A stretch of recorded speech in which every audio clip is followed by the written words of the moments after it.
Olá, meu nome é Cleilton Amaral, professor de Geografia, e hoje vamos estudar sobre Geografia Populacional. É um tema interessante, porque tem a ver com a gente. É importante sabermos um pouco como é que funciona essa dinâmica da população mundial, seus movimentos, mas principalmente como é que isso se dá também no lugar onde vivemos, no Brasil, como é que se dá isso de maneira regional.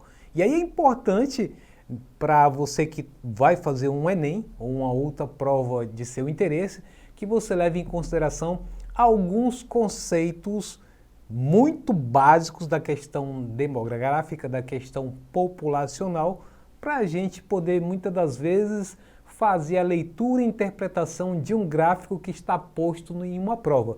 Por isso eu te convido agora para a gente começar a verificar esses conceitos a partir de agora. Olha, a geografia da população é a área do conhecimento responsável por investigar a dinâmica demográfica no que concerne aos seus efeitos sobre o espaço geográfico. Assim, mais do que somente saber o número de habitantes de um determinado local e suas taxas de crescimento, é importante a compreensão sobre a dinâmica de mobilidade, comportamento e qualidade de vida. Então veja que aí ele está dando três situações importantes. Você pode muito bem pegar alguns gráficos e ficar preso apenas a dados, mas dados por si esconde algo que é muito mais importante. Entender como é que as pessoas vivem de fato. Como é que você entende a qualidade de vida de alguém que mora no continente asiático, no europeu, no americano e no africano? E aí você vai perceber que, apesar dos números, existe vida por trás desses números e essas vidas elas têm particularidades, algumas de maneira precária e outras com condições bem, digamos assim, mais vantajosas do que outras pelo padrão de vida que tem. Então, esses são os três itens: mobilidade, comportamento e qualidade de vida. Agora tem uma regrinha básica para a gente entender como é que é essa população absoluta, relativa, como é que se faz isso. Verifica aí.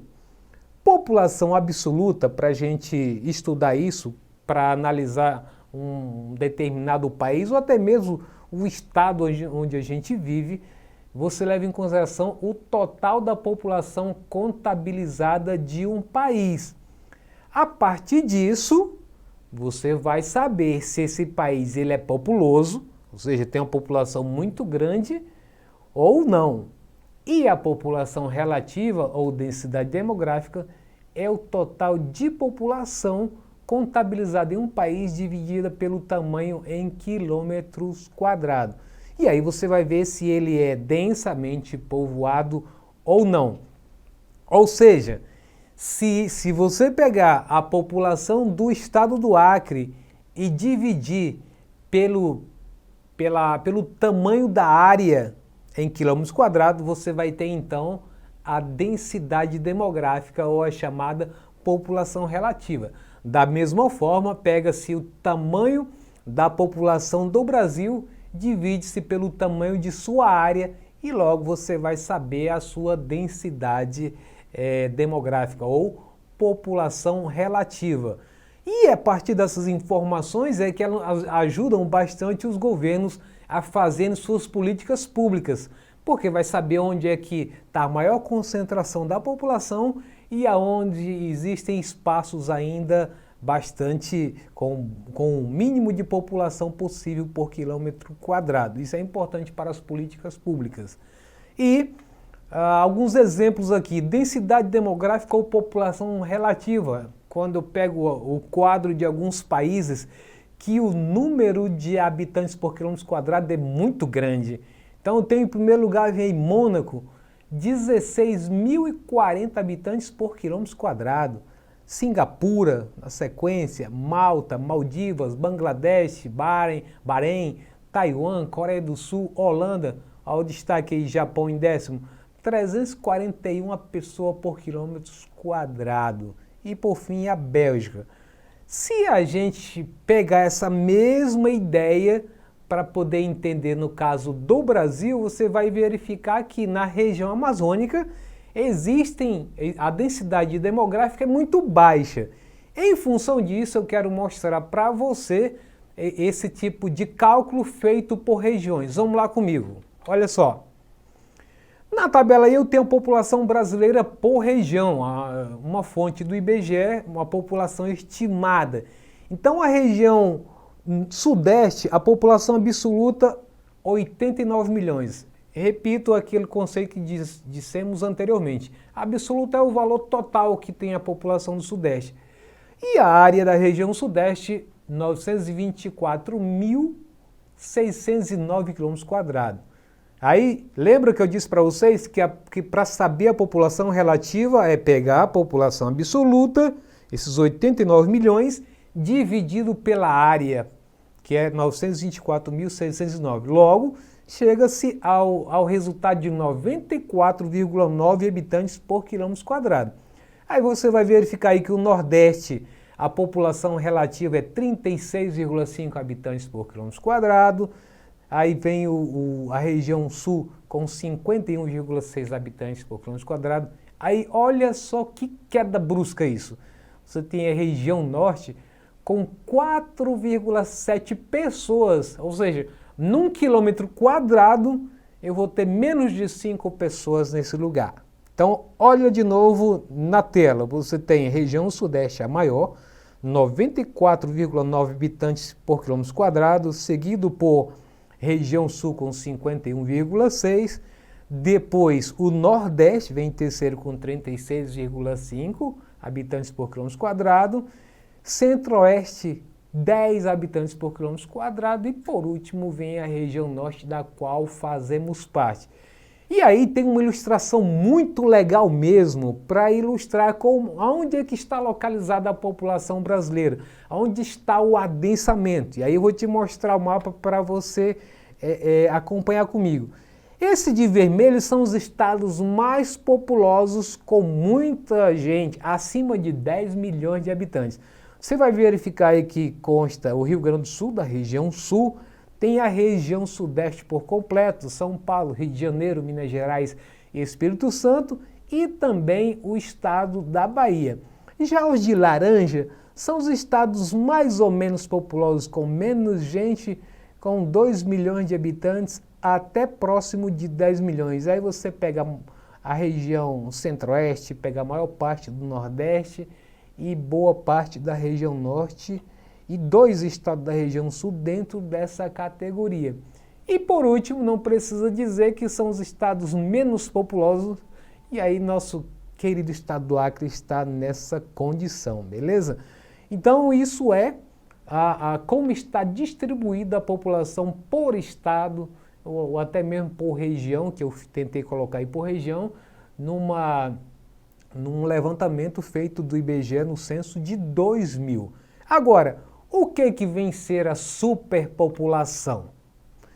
Superpopulação ou superpovoamento é quando o quantitativo populacional é maior do que os recursos sociais e econômicos existentes para sua manutenção. Agora, qual a diferença entre um local populoso, densamente povoado, e superpovoado? Um local densamente povoado é um local com muitos habitantes por metro quadrado, conforme eu acabei de mostrar para vocês, onde tinha ali o caso de Mônaco e outros. Enquanto que um local populoso é um local com uma população muito grande em termos absolutos. A gente pode citar o caso da China, da Índia, do Paquistão, da Rússia, dentre outros. E aí é caracterizado por não ter recurso suficiente para abastecer sua população. E aí eu estou me referindo ao superpovoado. Então, de todo aquele grupo que eu mostrei anteriormente para vocês, isso aqui, quer dizer, não é que eles não tenham as condições para obter o que precisa. Está dizendo que não tem o que precisam. Você vê que a maior parte desses países são dependentes da importação de recursos alimentícios ou até mesmo de recursos minerais de outros países, porque são países pequenos, muito pequenos mesmo, às vezes é do tamanho de uma cidade brasileira apenas, e, portanto, não tem de onde você explorar a questão da agricultura, da pecuária e até mesmo a exploração mineral, portanto, muito dependente de outro país. Voltemos então aonde nós estávamos, que é essa parte. Então, o superpovoado é aquele caracterizado por não ter recursos suficientes para abastecer do que precisa. E o populoso, o próprio nome diz, é uma população grande em termos absolutos. Agora, eu quero entrar para explicar para vocês como é que funciona a questão da taxa de natalidade, mortalidade e o crescimento natural ou vegetativo. Tem aí um cálculozinho simples, bom de você memorizar isso. Tem taxa de natalidade. Como é que faz para chegar a isso? É o número de nascimentos vezes 1000 dividido pela população. Aí eu tenho a taxa de natalidade. Já a taxa de mortalidade refere-se ao número de mortos vezes 1000 dividido pela população. E aí eu tenho o crescimento vegetativo ou natural, que para mim chegar a ele, eu tenho que subtrair a taxa de natalidade menos a taxa de mortalidade. Esse crescimento vegetativo ele é interessante da gente observar ele, porque se a gente olhar para o caso do Acre e alguns estados menores da região norte, você vai ver que boa parte do crescimento ele é vegetativo, ou seja, depende do papai e da mamãe. Em outras palavras, é esse crescimento lento. Quando o estado ele não depende só disso, que aí você tem um maior número de migrações para esses estados, eles têm um crescimento rápido e rapidamente chega uma população grande. Nós ainda não chegamos a 1 milhão, para você ver como a gente está basicamente dependente desse crescimento vegetativo, ou seja, um crescimento lento. Não vem gente para cá? Claro que vem, como qualquer outro lugar, mas as taxas também são menores, que não chegam a comprometer esses números para cima. Então isso é importante a gente observar. E aí tem um gráfico importante para a gente verificar aqui na frente, que é o seguinte: a taxa de natalidade, mortalidade e a taxa de crescimento natural. Eu tenho aí um traçado que ele começa de 1950 até uma previsão ou uma estimativa até 2100. O que a gente vai perceber? Que a taxa de natalidade, que está de azul, até 2020, ela tem se mostrado em decréscimo. Você pega o verde, o crescimento natural, também tem tido um decréscimo. Mas, quando a gente olha para a taxa de mortalidade,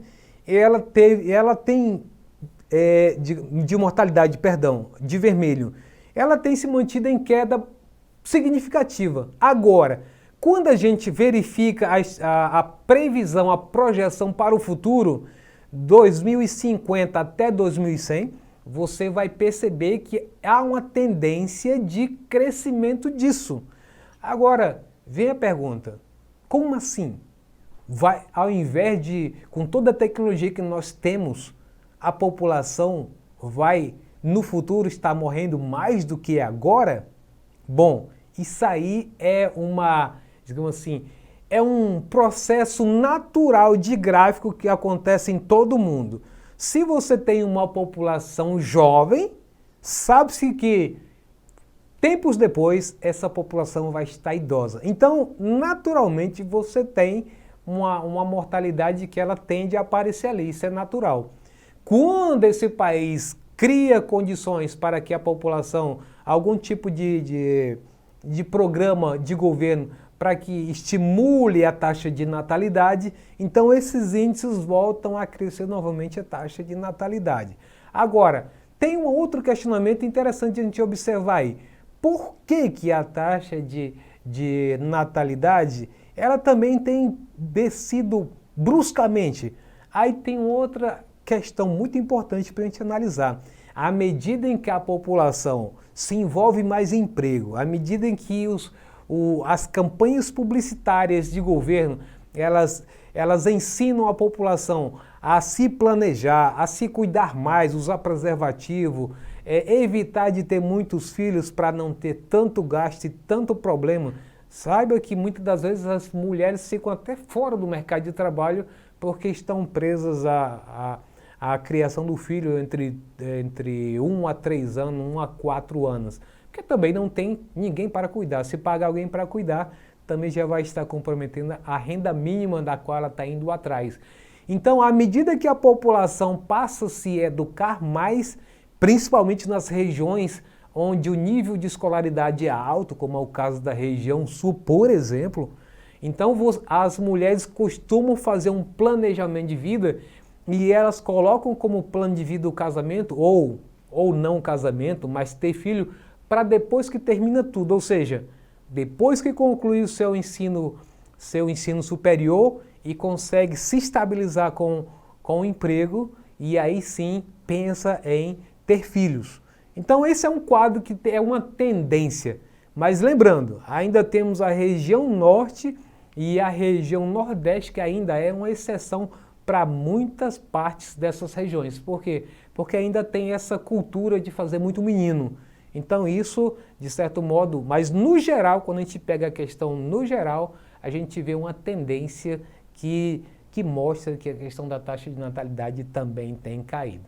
E aí, queria mostrar para vocês também, de um outro ângulo, uma projeção mundial do ponto de vista da população, qual é o crescimento dessas populações também para 2100. Mostra aí, eu quero que você verifique com cautela, a faixa vermelha está se referindo ao crescimento da população no continente africano. Então veja que só esse continente, até 2100, a previsão é que sejam mais de 10 bilhões de habitantes só do continente africano. Tá entendendo? 10 bilhões de pessoas. Então mostra que é um crescimento significativo para 2100. Já seguido pelo continente asiático, esse violeta aí, que também vai ficar na casa dos 6 bilhões até 2100. E aí temos, no caso, a Europa, a América do Norte, a América Latina e Caribe e Oceania, que se mantém estável nesse mesmo período aí. A gente está pegando um gráfico que ele vai de 1950 a 2100, mostrando a tendência de evolução dessas populações. Como disse anteriormente, é importante analisar a questão dos movimentos populacionais, a condição de vida das pessoas que a gente viu lá no começo. E aí eu queria mostrar para vocês que movimentos são esses importantes para a gente analisar. Então veja só, eu tenho das migrações internas, e aí eu não estou nem falando das migrações externas, eu tenho aí as imigrações e emigrações. Dois termos que traz muita confusão na cabeça das pessoas, mas já vou te tirar essa dúvida para ficar fácil. Mas já mostra aí que pela seta está mostrando que imigração é entrada e emigração é a saída do lugar de origem. Aí transumância, movimento pendular e o tão conhecido e tão badalado êxodo rural. Vamos então ver a diferença do que é essa imigração com I e emigração com E. Olha só, emigração ou os emigrantes são aqueles que saem de seus países para viver em outro lugar. Em outras palavras, quando o haitiano saiu de seu país, ele, lá no lugar onde ele estava saindo, ele passou a ser um emigrante com E. Quando ele chegou no Brasil, aí ele se torna um imigrante. Então chegou um imigrante haitiano ou venezuelano, enfim, fica a critério. E aí tem outros exemplos aí. Muitos brasileiros são imigrantes e procuram países da América do Norte para seus novos destinos. E aí não é preciso ser tão inteligente para saber que uma das razões maiores dos brasileiros e qualquer outro estrangeiro que vai para outro país, geralmente em busca de novas oportunidades e poder trazer algum tipo de provimento para a sua família que mora no Brasil. E aí, os imigrantes com a letra I, olha aí, é o país que recebe. Os imigrantes são aqueles que vêm de outros países para morar nele. Exemplo, os Estados Unidos recebeu mais de 1,2 milhões de brasileiros imigrantes nos últimos anos, segundo o Ministério das Relações Exteriores. Então ficou claro aí? Eu vou mostrar aqui a seta. O imigrante é aquele que está entrando no país. E o imigrante com E é aquele que está saindo do seu lugar de origem. Vamos lá então. E aí vem as migrações pendulares. Esse tipo de migração é o mais comum em quase todas as cidades do Brasil, principalmente em volta dos principais centros urbanos, como por exemplo São Paulo, Rio de Janeiro. Isso acontece porque os grandes polos econômicos se localizam nesses lugares. Assim, a maioria da população que está empregada tem que fazer esse movimento. Em outras palavras, o movimento pendular é muito comum nas regiões metropolitanas, as cidades em torno da cidade maior, né? Você pegar aí BH, pegar São Paulo, toda a região metropolitana delas, as pessoas saem para ir para a cidade maior. Aqui tem também maior oferta de trabalho. Então isso é um movimento pendular, que vai e aí quando chega o final da tarde, que acaba o expediente, essas pessoas voltam para casa. E é lamentável, porque muitas das vezes a gente verifica que vivem basicamente para trabalhar e está andando em ônibus. Quando chega em casa já chega tarde, não tem mais ânimo para nada, porque já está super cansado. Que são percursos longos para ir e percursos longos para voltar. Muito bem. E vem também a questão da transumância. Veja que ambos estamos falando de movimentos migratórios, ou seja, que migra, que movimenta de um lugar para outro. Esse movimento não é constante, como acontece com o pendular. Ele acontece esporadicamente, tipo férias de verão, todo mundo, né, corre para comprar com um ano de antecedência as suas passagens aéreas aí, né, para poder estar no período X. Então são cidades que são movidas, o fluxo de pessoas passa a ser maior, o número de emprego naquela cidade aumenta também. Então isso tem a ver com a transumância. As pessoas são movidas para esses lugares por épocas do ano. Aí tem o exemplo do carnaval e as férias de julho também. Ou qualquer outro evento, né, que leve as pessoas para um determinado lugar, como também a gente não pode esquecer os próprios movimentos religiosos também, né, que têm suas comemorações nas cidades específicas que é tradicional essas pessoas fazerem ali seus movimentos e movimento migratório temporário, né? Então esses são algumas características da transumância. E aí eu quero fazer um destaque agora para vocês sobre as teorias de população, que isso também é necessário entender para poder fazer interpretação de determinadas questões. Uma delas é a malthusianista, né? Thomas Robert Malthus foi um economista protestante de origem inglesa, então de lá que veio essa ideia, a questão teoria de Malthus. Então em sua obra Ensaio sobre o Princípio da População, publicada em 1798, ele indicava que dentro de um período de 2 séculos, o crescimento do número de habitantes seria 28 vezes maior do que o aumento da produção alimentar. Assim, Malthus propôs a abstinência sexual como forma de reduzir o crescimento da população. Assim, segundo ele, seria possível reduzir a natalidade, proposta que ficou conhecida como sujeição moral. Então vejam aí nesse gráfico ao lado que ele está mostrando que em determinado momento haveria uma interseção em que a população seria maior do que a quantidade de recursos disponíveis. Então nessa interseção você teria uma crise, ou seja, a população começaria a passar fome.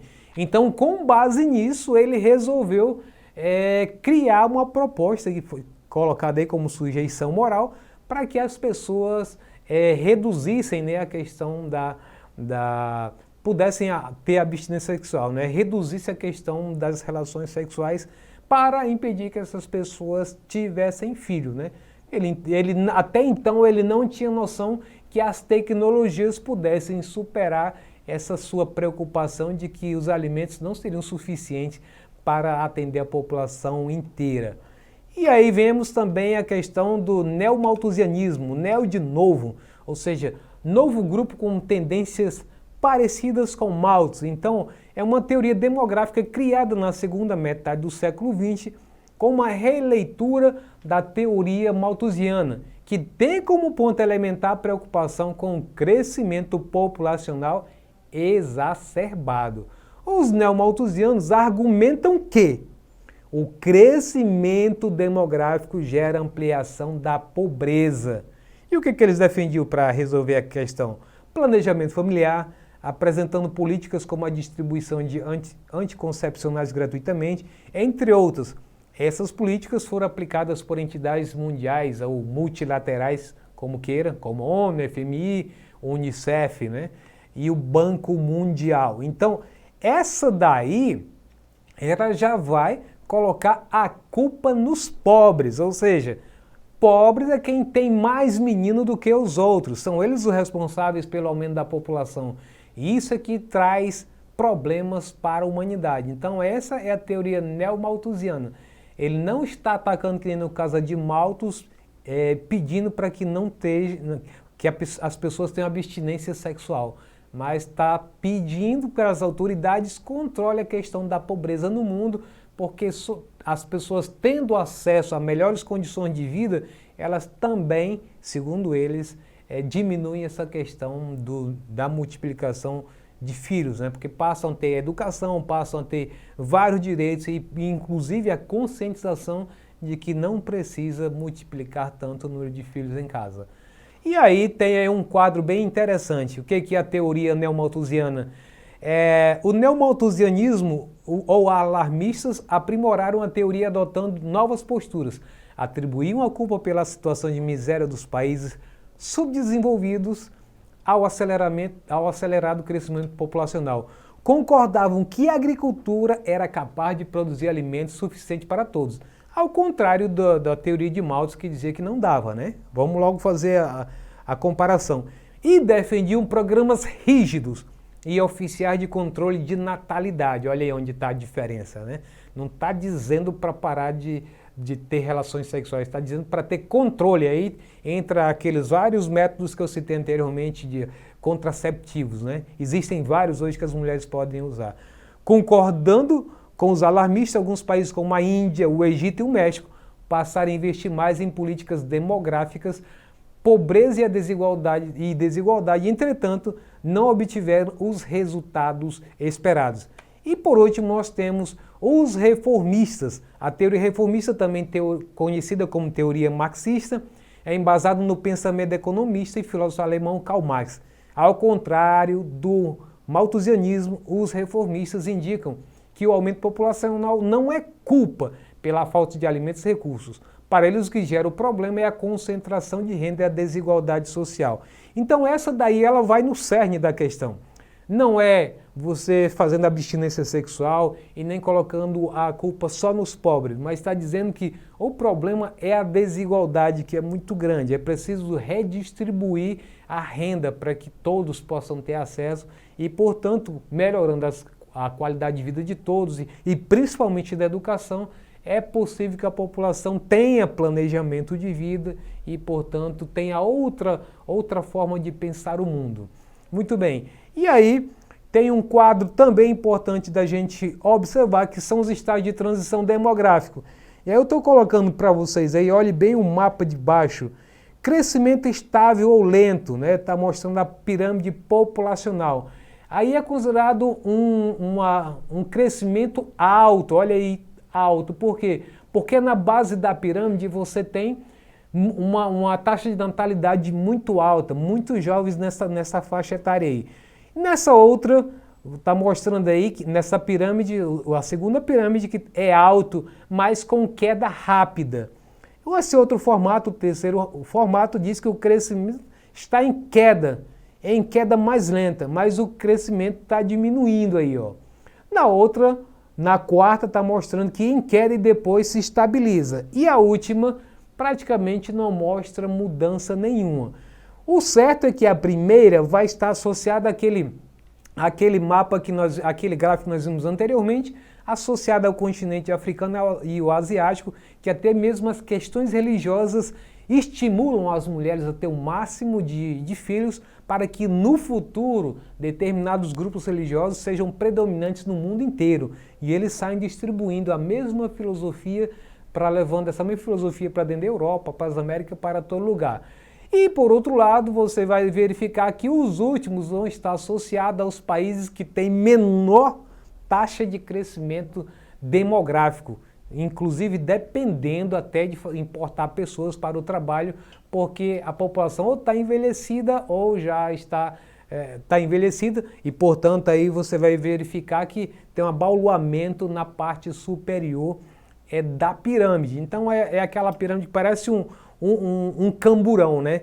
Ela não tem uma definição de base e nem do topo da pirâmide. Então isso vai dar umas características de países ou que estão estabilizados ou que estão em decréscimo da taxa de natalidade. E eu convido vocês, então, para o nosso simulado para você ver o que é possível responder. Vamos lá, então? Primeira questão. A redução do valor da aposentadoria se deve ao fator previdenciário, mecanismo utilizado pelo INSS para tentar adiar a aposentadoria dos trabalhadores mais jovens, penalizando quem se aposenta mais cedo, já que esse segurado teoricamente vai receber o benefício por mais tempo. Políticas previdenciárias, como apresentado no texto, têm sido justificadas com base na dinâmica populacional de aumento da letra A, seria fuga de cérebros. Letra B, taxa de natalidade. Letra C, expectativa de vida. Letra D, proporção de adultos. E letra E, imigração de refugiados. Tempo! Se você disse que a resposta correta é a letra C, tá certo! Expectativa de vida. Muito bem, com isso agradeço a sua participação. Se você tiver alguma dúvida, alguma sugestão, solicitação de material, crítica, elogios, é só você mandar para o WhatsApp que está aí embaixo. Agradeço então a sua atenção. Se você quiser assistir esta aula ou qualquer outra, basta você acessar esse link que está aqui embaixo. Um abraço e até a próxima!